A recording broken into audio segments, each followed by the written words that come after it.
윤석열 대통령 취임 후 첫 주말이었던 2022년 5월, 시민단체 촛불 행동은 성소수자 차별을 반대하는 행진과 집회를 벌이겠다고 경찰에 신고했습니다.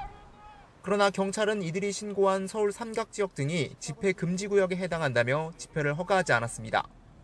집회시위법은 대통령 관저 경계부터 100m 이내를 집회 금지 구역으로 하는데 대통령 집무실도 관저에 포함되는 것으로 봐야 한다는 이유였습니다.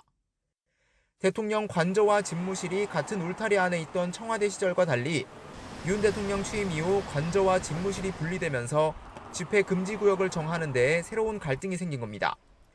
시민단체는 경찰을 상대로 집회 금지 처분을 취소해달라는 소송을 냈고 법원이 일단 처분 효력을 멈추면서 대통령실 앞 1호 집회가 열렸습니다.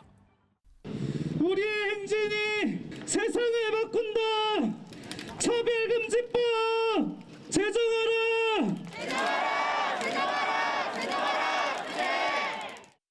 이후 이어진 재판에서도 법원은 대통령 집무실과 관저는 다르다며 잇따라 시민단체 손을 들어줬습니다. 국민의사에 귀 기울이는 건 대통령이 집무실에서 수행해야 할 임무라며 관저와 같은 수준으로 집회를 금지할 필요가 없다고 판단했습니다. 최근 대법원이 이 판결을 그대로 받아들이면서 용산 대통령실 집회를 허용한 판결이 처음으로 확정됐습니다.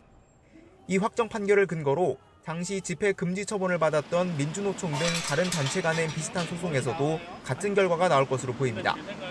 헌법재판소는 또 지난 2022년 대통령 관저 주변 100m 이내 집회를 금지하는 집시법 조항에 헌법 불합치 결정을 내렸습니다. 표현의 자유 보장을 위해 집회 금지 범위를 필요 이상으로 광범위하게 정해서는 안 된다는 건데 무분별한 집회 신고 등 사회적 혼란을 막기 위해 일정 기간 법 효력을 유지하기로 했습니다. 헌재가 정한 시한은 다음 달 말까지지만 40여일 남은 21대 국회에서 개정안이 통과될지 불투명해 입법 공백 우려도 제기됩니다. YTN 홍민기입니다.